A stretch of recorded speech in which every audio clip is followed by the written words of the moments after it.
دوستانو هغه کمال چې د انسان په خپل وجود کې هماغه انسان ته په شاور سي په اوس سره او په اوس وخت کې تاسو ګوري دنیادار حاکمان هغه په خپل قدرت او په خپل طاقت حکومت باندې خورا ډیر مغروري ډیر زیات بنازیش خدا داسې نه ده د دې لپاره دغه مثالي او تمثيلي واقع در سره واوري چې پوسي خو زما هدف په دغه واقع کې د بیانولو دا دی چې آیا ته پوهیږې چې تعالی به د مرګ وروسته بابا څه په شا درځي که د دنیا کیسه ده نو دنیا خو ټول هم دلته تا نه پاتې کېږي یوه څیرې خولۍ او څیرې جراب هم په پښه باندې یا پر سر باندې ته نسې در سره وړلی نه اجازه شته یو کفن نه ګنډلی پرشکۍ تړلی هغه صرف ستا د شرافت د وجې تا ته شریعت حکم دی کنې هغه هم تا ته کوم پیدا نه کوي د پیدې والا شی هغه به دلته ته په ځان کې پیدا کوي او ته سره وړی د دا خبرو لپاره ګرده کیسه دې ځای ته جوړه ده دوستانو د حکیم سقرات په نامه به تاسو اورېدلی پخوا زمانه کې یو حکیم تیر سوی دی طبیب تیر سوی دی یو ډیر پوه سړی یو ډاکټر نو بعضې خلک وده ته سره دا وایي چې دی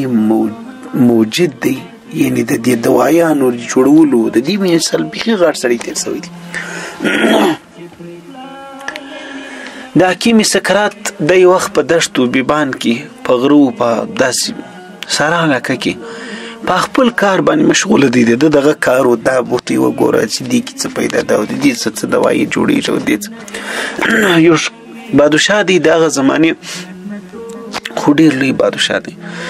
هغه په ښکار پسې راوتلی دی په ښکار پسې چې رامنډه کړي دي د خپل بوجان څه جلا سوی دی او لارم تې ورکه سوی دی پر د حکیم سقرات یو جدي او آس او ترور سره پیش حکیم سقرات ورته وایي څوک خدای دې خیر کړي د کومې خوا دې رامخه کړې ده ورته ته ما نه پېژنې هغه ورته وایي یا نو ما خو ته اوس ولیدلي نو زه تا څه پېژنم ته زما د اکا زوی نو زه تا څه پېژنم چې زموږ د کلي چې زموږ د ښار یې زموږ د کلي ملک یې د دې حکیم سقرات د بې باکه خبرې هغه بادشاه ته د بادشاه طبیعتونه هم ډېر نازک که نه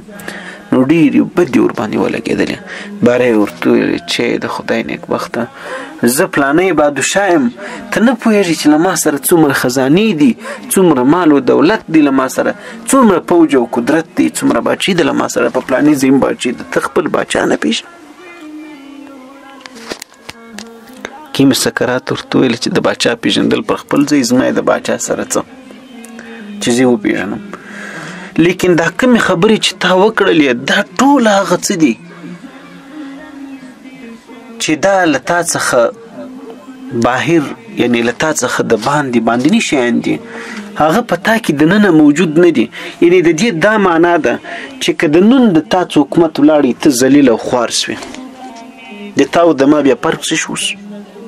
که نن د تا نه د مال او دولت ولاړې ته زما په خوا په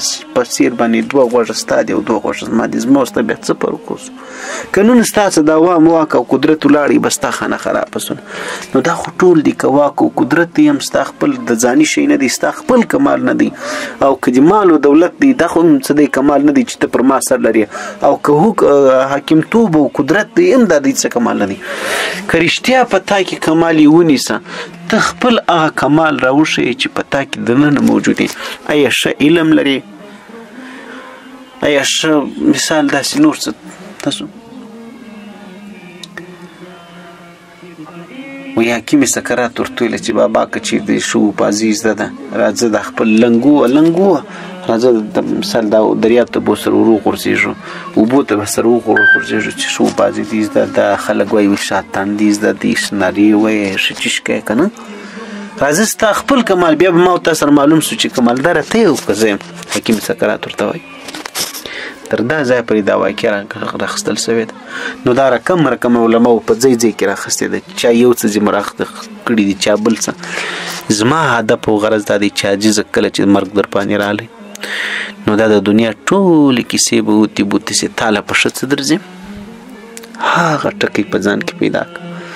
او په مال او په دولت او په قدرت او په دې کیسو میسو باندې مه مغروره کېږه. ان اکرمکم عند الله اتقاکم. که په تا کې دننه یو کمال موجود وي هغه ته د کمال په سترګه ګوره. بارون لمبه